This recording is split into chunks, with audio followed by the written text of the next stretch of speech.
mean, we've seen the pictures. Like, they literally have these prisons, and they're like, well, they could technically leave, but they don't because they're so brainwashed by what happened, and they're basically put in these torture chambers. Yeah. It's always struck me that there is a bastardized element of like manifestation that seems to be at the basis of Scientology, and that sounds exactly like what you're describing right there. So you're what year this thing came out called The Secret? Yep. When that thing came out, it was so similar to what Scientology teaches that Scientologists would get in trouble for watching it or having anything to do with it. Yeah. Oh, that threatened their home. Exactly. So what did they call that? Positive. Scientology calls it positive postulating, but there's some phrase. Well, you called it manifesting. That's not exactly the phrase I'm looking for, but I think all these things mean the same thing anyway. Where in Scientology, you're eventually supposed to get to a frame of mind. They call it tone 40 in Scientology, where tone 40 has a few different definitions in Scientology, but it's essentially an idea that the concept that what you're trying to accomplish might not be attainable doesn't even enter your mind as a possibility. If you're even thinking that what you're trying to accomplish might in some way not be possible, then you're not at tone 40.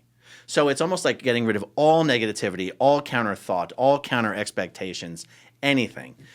And I could see getting hooked with that. It can be like a bit addicting. Yeah. Because it is self-empowering. Yes. And that is the message that Scientology is giving you from the beginning. They're not talking about Xenu. They're not talking about past lives. They're not in the beginning anyway. Right. You hang out with Scientologists long enough, the past lives are going to come up, aliens are going to come up, prison planet's going to come up, but it's of course they're going to come. It's going to come up. That's not even the confidential stuff. Like even Scientologists that don't know about Xenu still know about the Fifth Invader Force and the prison planet and the Between Lives implant stations run by the alien psychiatrists on the far side of the moon. Like that is non-confidential information in Scientology, but that's not what they're hitting you with. No. They'd rather you didn't hear about that right away. Yeah, but that's how it's the hook point. They suck you in and then you start having success in your life or you're more confident on stuff. And we know how we think. Confidence, money in the bank account, stuff like that, opportunities that are coming up that have been opened, the doors have been opened by this, those are very easily not only addictive things, but they're things that you will start to make excuses for. Meaning like, oh no, I'm starting to see some crazy shit, but it's getting me this, so therefore the good outweighs the bad. And then I guess eventually someone gets far enough up into the OTs that, some people finally go, holy shit, like, all right, this is crazy. I've had enough success. I'm going to be able to sustain on my own. I need to get the fuck out of here. Absolutely. And because people aren't allowed to talk about those levels with each other, as you go up those levels, if you start to have doubts, you are really made to believe that there's something wrong with you that's causing you to have those doubts because it's working great for everyone else. Yeah. But you're not allowed to go talk to those people and ask them if that's actually true. Right. It's almost they like keep you away. Yeah, it's almost like every single person is like, oh, I'm the only one having these doubts. I'm the only one who maybe there's something wrong with me. I'll just keep going. I'll just do my next level. It's like the dark side, the prisoner's dilemma in a way. Like where they can't go talk, that psychological experiment. I haven't heard of the prisoner's dilemma. Where they can't, I hope I'm saying the right one. Am I saying the right one? It's like where they can't, where they have each of the interrogees in a separate room for like a crime, and they're telling them each that they can't talk with each other and that the other person is telling on them or whatever. Yeah. And then your friends have already ratted you out. Yes. Yes. I think that's, if I got that wrong, it's almost like the reverse comments, prisoner's dilemma. Yeah, that's what I'm saying. Because you guys essentially have to like all walk up to each other like, hey, just another day around here. That's kind of exactly what happens. Oh my God. And there's this other thing where we're just kind of going all over the place here. This is great. When you finish a course or an auditing action, you're not allowed to finish it until you write up a success story on how great it was and how it changed your life and how you would want other people to have that. Now, if you're like, I'm not really feeling it. You're like, oh, you're not? We're going to have to go back and see what's wrong with your last level. And that costs you more money. Hop on the lobotomy machine, my friend. The beatings will continue until morale improves. But you get to a point where it literally costs you more money to say that thing didn't give you exactly what you hoped it would. So you're trained to lie to yourself. That's crazy. Just to save money. And then you get up and you lie to everyone else to get them to do it as well. Financial incentive on the other end of it. There really is. There it is. Yeah. That's the wildest part to me. Like how they, even from the beginning, they're like, oh, pay money to do this course. There's something wrong with you. And then they find a way to keep that. It's a gravy train the whole way up. It gets bigger and bigger with how much money you got to spend. Yeah. Yep. And, there is actually a financial incentive to bring people into Scientology. It's How not, so? well, because you get a 10 to 20% commission.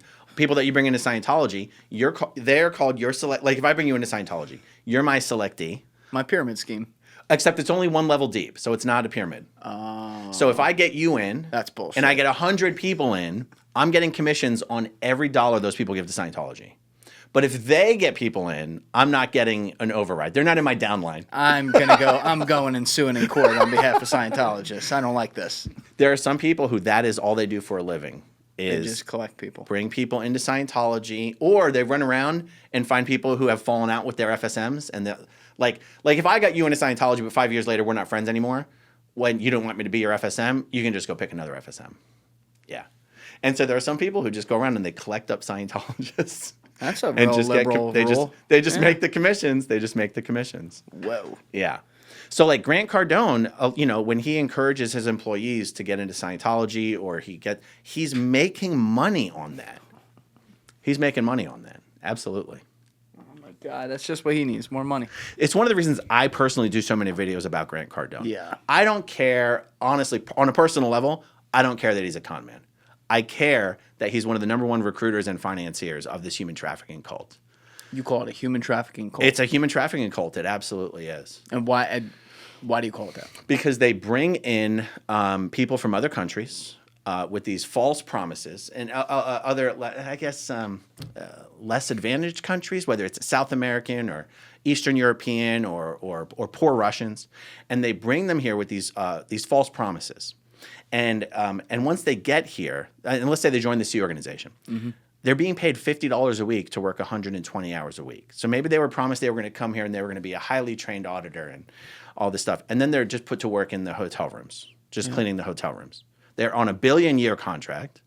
They're making $50 a week. They overstay their religious visa, their religious worker visa that they got to come here. If they even got a religious worker visa, sometimes they'll just come over on a tourist visa.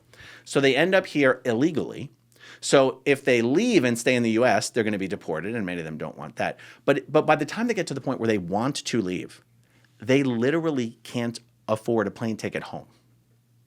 And so the church, or I call it the church sometimes, but Scientology ends up having all the leverage. And this doesn't only happen with foreigners. There are some people who, because there aren't enough Scientologists in the country to staff all the organizations, they'll shuttle them around from state to state. Oh my God. And they'll end up convincing someone to sell all their belongings and go to Albuquerque. Some 20-year-old kid, 20-year-old, sell all their stuff, go to Albuquerque. You're gonna cook some meth. Yeah, they're opening the new org. You'll make $1,000 a week. They get there, they're making $5 a week. Oh my God! By the time they're like, I don't want to do this anymore, they're like, I'm sorry, we can't help you. I can't even pay rent. I'm not allowed to go get a job because you say I have to work here in the org, but I don't make any money here in the org, and I want to go home, but I literally can't even buy a bus ticket. Yeah, this story repeats over and over and over. Not just in the U.S., but all over the world. And also, you have it as such a strong cult that we hear all these stories that are true of people who quite literally get imprisoned by Scientology. Where, we've seen the pictures. They literally have these prisons, and they're like, well, they could technically leave, but they don't because they're so brainwashed by what happened, and they're basically put in these torture chambers. Yeah. It's funny. In recent years, Scientology has eased up on that kind of stuff a bit, not because they've seen the error of their ways, but because they're like, dude, these people just leave and end up telling the most horrific stories on Nightline or to Alex Gibney or on YouTube. They're like, I think they've started to realize we're doing more harm to ourselves by continuing to do this. We don't care about the people, but we do care about ourselves. So we mentioned the Sea Organization, right? Yeah. For decades, there was a program within the Sea Org called the Rehabilitation Project Force, or the RPF.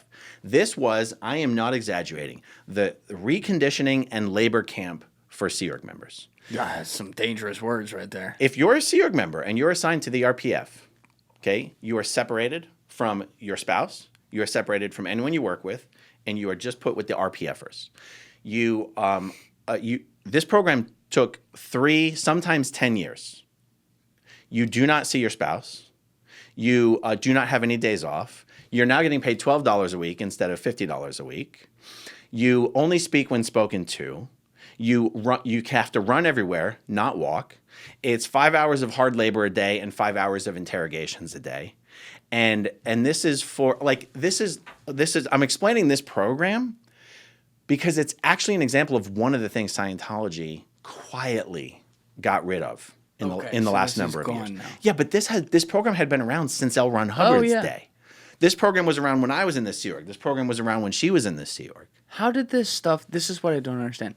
How did things like this not get prosecuted? Because technically it's all protected under the shield of religion. They're considered religious volunteers. It's considered that they are voluntarily subjecting themselves to I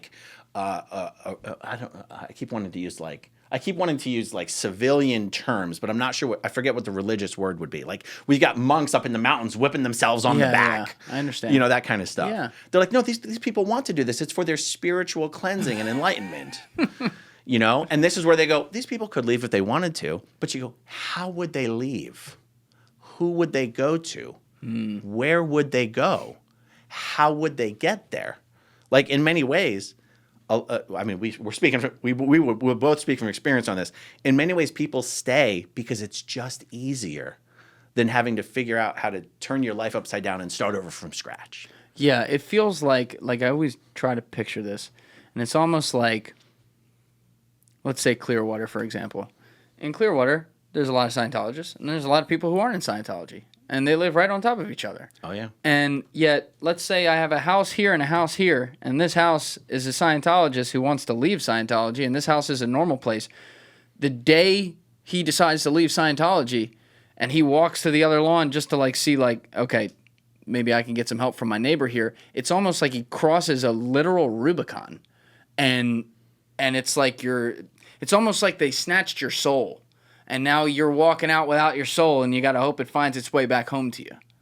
It's very strange, but I can't. I try to put myself in the shoes of that, and I have 2 people here who had to do that, but it seems very, very scary. Thank you for watching the video, guys. If you haven't already subscribed, please smash that subscribe button and check out this clip's full podcast episode by clicking here or in the description below.